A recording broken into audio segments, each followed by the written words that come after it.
Cinta pertama sang CEO. Bab 214.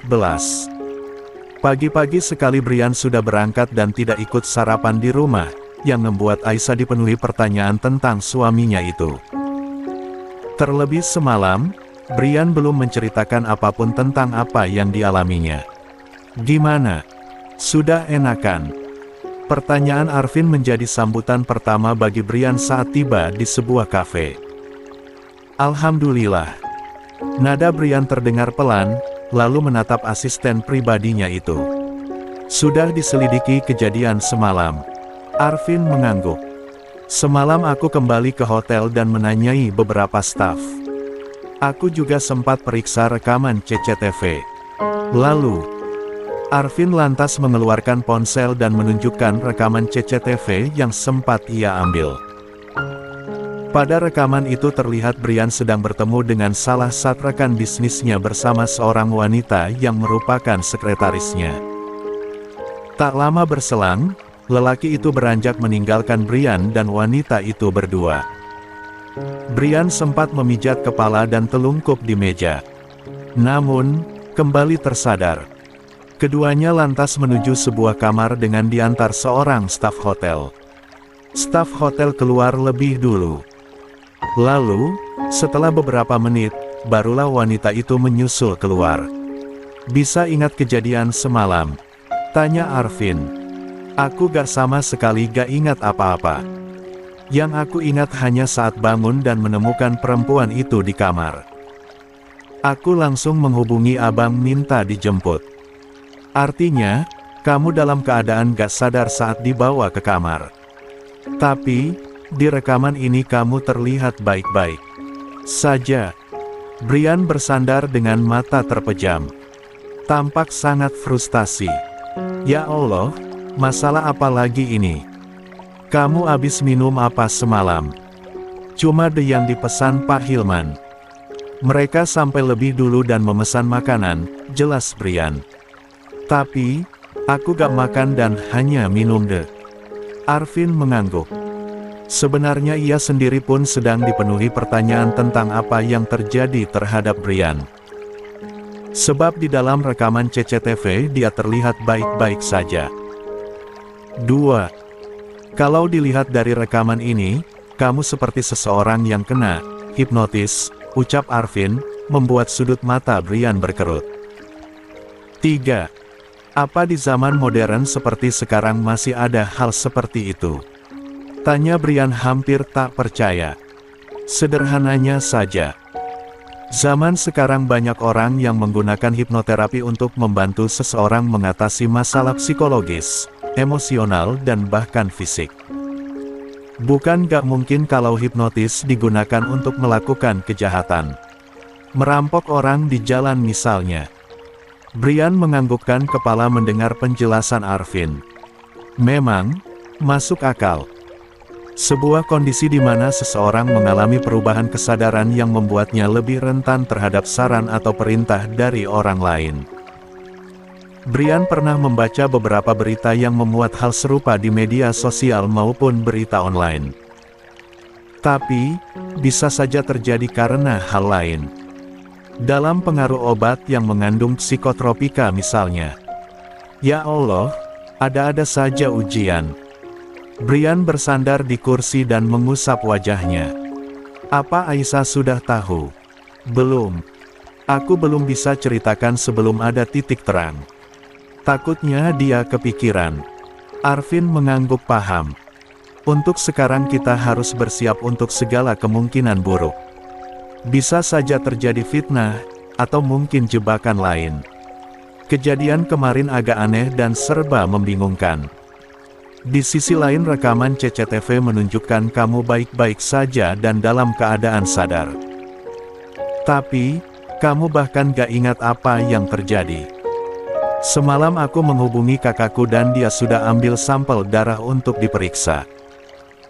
Hasil pemeriksaannya nanti bisa jadi petunjuk. Brian mengangguk. Setelah menghabiskan beberapa menit di tempat itu, mereka menuju kantor Pak Hilman untuk bertemu. Sayangnya, Pak Hilman saat itu sedang dalam perjalanan keluar kota dan sekretarisnya sedang cuti. Staf kantor menolak memberi alamat dengan alasan privasi.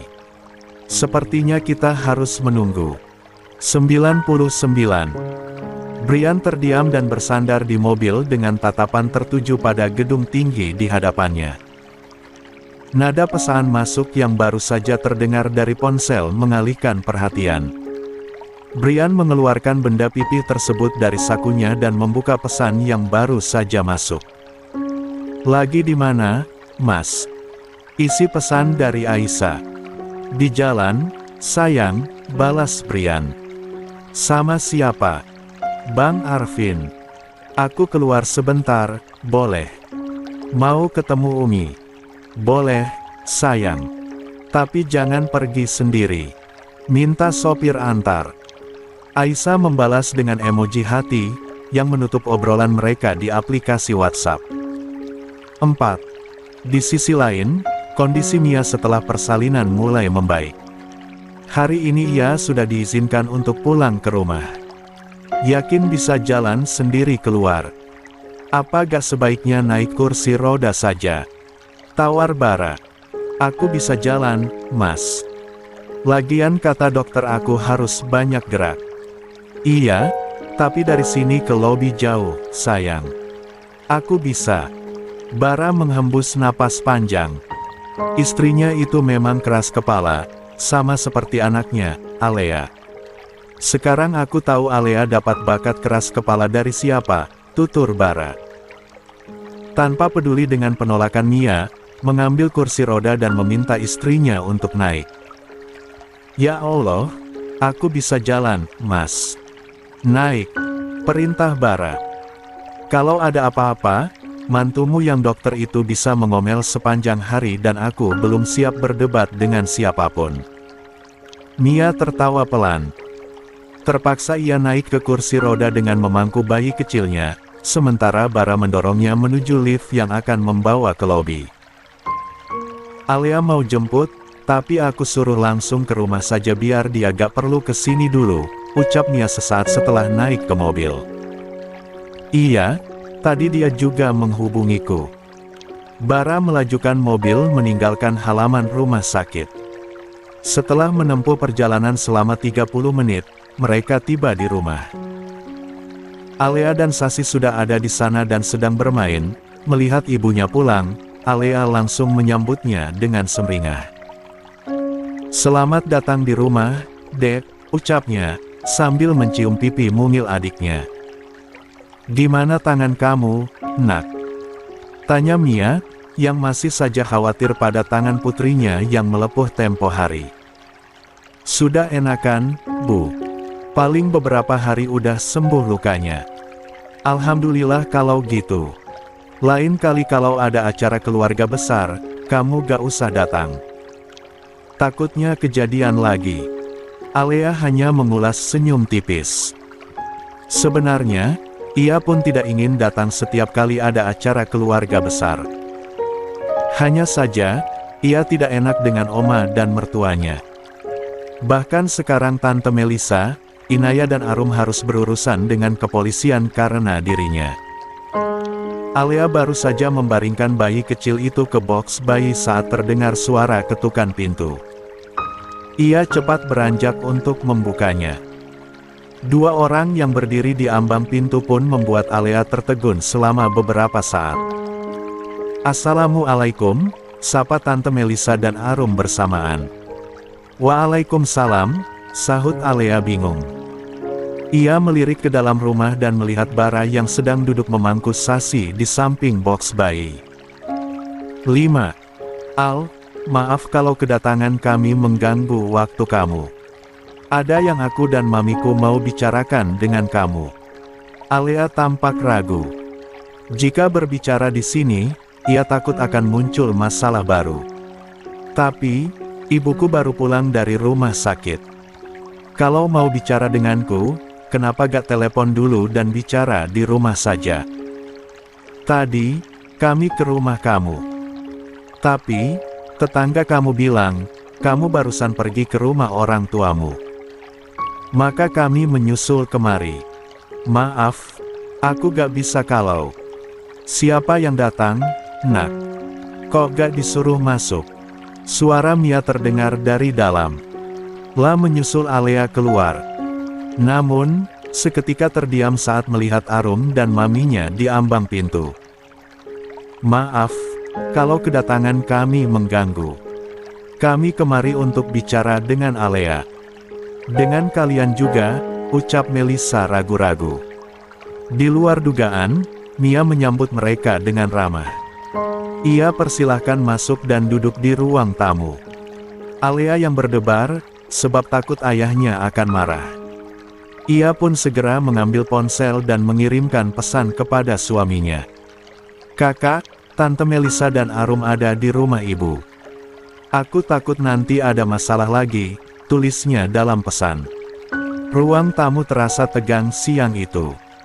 Bara tak mengucapkan sepatah kata pun. Sementara Arum tampak menyeka air mata. Bahkan saat Mia berusaha mencairkan suasana dengan obrolan basa-basi, tetap saja tak dapat mengurangi ketegangan yang ada. Al, aku minta maaf atas kesalahanku.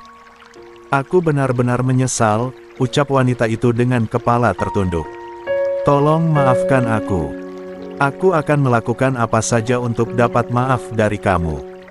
Sebenarnya, aku sudah gak apa-apa. Luka di tanganku juga sudah lebih baik.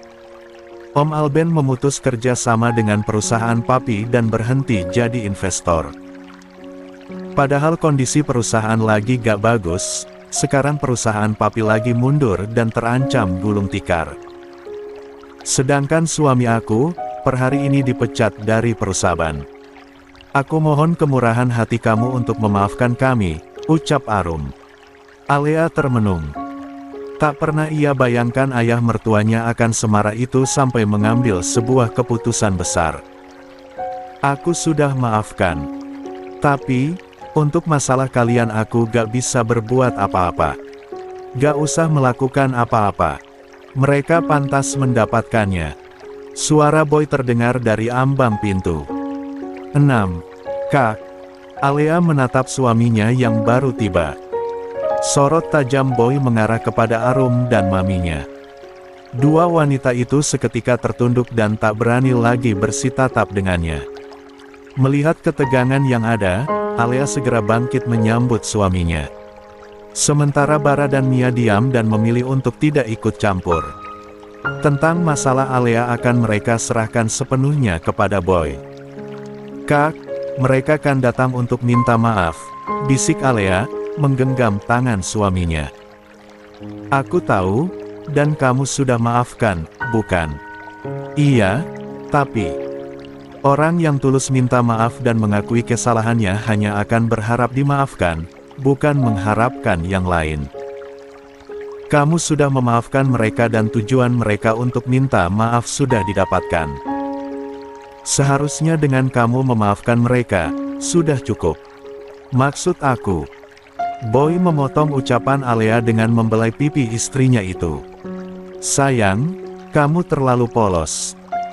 Bahkan orang yang sudah menyakiti kamu dan Sasi dimaafkan dengan mudah. Kalau itu orang lain belum tentu. Ia menggandeng tangan Alea dan duduk di sofa, berhadapan dengan Arum dan Melissa. Maafin Tante, Boy. Tante ngaku salah sudah menyakiti anak-anak dan istrimu, tapi, apa kamu gak kasihan sama kami? Perusahaan itu satu-satunya tumpuan hidup kami, ucap Melissa penuh permohonan. Aku juga minta maaf. Giska masih terlalu kecil untuk menerima akibatnya. Seharusnya sebelum bertindak kalian pikirkan akibatnya. Andai aku gak melaporkan kalian, dan papa gak mengakhiri kerjasama dengan perusahaan tante, juga gak memecat papanya Giska, kalian gak akan ada kesadaran untuk minta maaf. Maaf kalian semata-mata hanya untuk mengamankan diri. Dua wanita itu dibuat bungkam seketika.